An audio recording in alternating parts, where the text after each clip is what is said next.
നമ്പിശമാമൻ മോനൊരു സാധനം കൊണ്ടുവന്നിട്ടുണ്ട്. നീണ്ട ഇടവേളയ്ക്ക് ശേഷം സ്വപ്ന സുരേഷ് വീണ്ടും ഒരു ദൃശ്യമാധ്യമത്തിന്റെ മുന്നിൽ എത്തുകയാണ്. ദൈവമേ, ഇതെവിടെ എത്തിയ എന്റെ ആറ്റുകാൽ ഭാസ്കര. അങ്ങനെ ഒരു ദൈവം ഇല്ല. ഇത്തരം സന്ദർഭങ്ങളിൽ ഇല്ലാത്ത ദൈവത്തെ വരെ വിളിച്ചു പോകും. സ്വപ്നയ്ക്ക് ചിലതൊക്കെ പറയാനുണ്ട്, നമുക്ക് നേരിട്ട് തന്നെ ചോദിക്കാം. എന്റെ നാറിയ വായ തുറപ്പിച്ചത് നീ തന്നെ. ഇനി നിന്നെ കുറച്ച് നാറ്റിച്ചിട്ട് ഞാനത് അടയ്ക്കുന്നുള്ളൂ. പിണറായി വിജയനുമായിട്ട് ഡയറക്റ്റ് കമ്മ്യൂണിക്കേഷൻ ഉണ്ടായിരുന്നു എന്നുള്ള അതിനുള്ള സ്വാതന്ത്ര്യം ഉണ്ടായിരുന്നു അല്ലേ? ആര് പറഞ്ഞു? പിന്നെ ഇങ്ങനെ ക്ലിഫ് ഹൗസിൽ പോകാറുണ്ടായിരുന്നു? ഞാൻ ക്ലിഫ് ഹൗസിലും പോകാറുണ്ട്.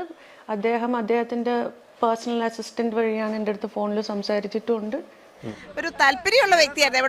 എവിടെ വെച്ച് കണ്ടാലും കയ്യിൽ പിടിക്കുക, കെട്ടിപ്പിടിക്കുക ഒക്കെ ചെയ്യുമായിരുന്നു. അപ്പോൾ എന്തോ ഒരു പ്രത്യേകത ഉണ്ടായിരുന്നു. ചീഫ് മിനിസ്റ്ററിന്റെ ചെവി ചെന്ന് എന്തോ അന്നേരത്തെ ആവശ്യ കാര്യങ്ങൾ പറഞ്ഞു. CM said she can talk to me, no problem.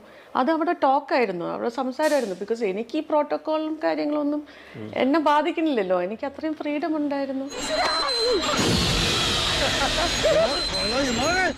സത്യം ഞാൻ തുറന്നു പറയട്ടെ, എനിക്കൊന്നും അറിയില്ല. എനിക്കൊരു പെണ്ണിനെയും പെടക്കോഴിനെയും അറിയില്ല. ഞാൻ ആർക്കും കാശ് കൊടുക്കാനും പറഞ്ഞിട്ടില്ല. കള്ളം പറയുന്നു ആ പന്നെ. വീട്ടിൽ നല്ല സ്വാതന്ത്ര്യം ഉണ്ടായിരുന്നു അല്ലേ? അതെ അതെ. I think you were one among the family members അല്ലേ? അതെ അതെ.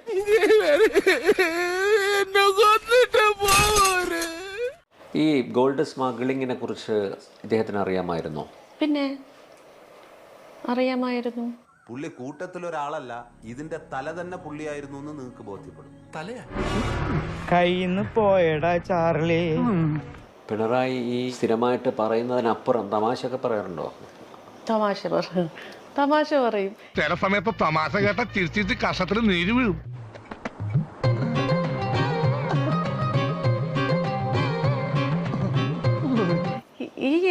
ഈ പറയുന്ന character when he comes to the media, no, he is not like that. He jokes. ദൈവമേ, ഇവിടുന്ന് നാശമാക്കും. എൻ്റെ അടുത്ത് പറഞ്ഞു, കാണാനൊക്കെ നല്ലതാട്ടോ, പക്ഷെ ഇച്ചിരി വണ്ണം കൂടുതലാണ്.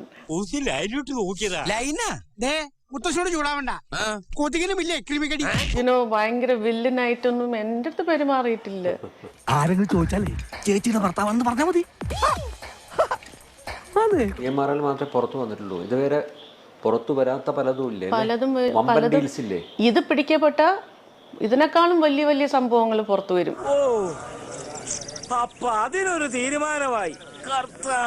With evidence. ആരെവിടെ നിന്ന് ചോർത്തുന്നു നമ്മൾ പോലും അറിയില്ല. പക്ഷെ ഒരുപാട് കാര്യങ്ങൾ പുറത്തു വരും. അപ്പൊ ജയിലല്ലെങ്കിൽ മരണം, അത് ഏതാണ്ട് ഉറപ്പായല്ലേ? ഇതിലൊന്നും ഒതുങ്ങൂല. വളരെ ഉപകാരം സ്വാമി. ഇവര് കൊന്നിട്ടില്ല, ഞാൻ തിരിച്ചു വരും.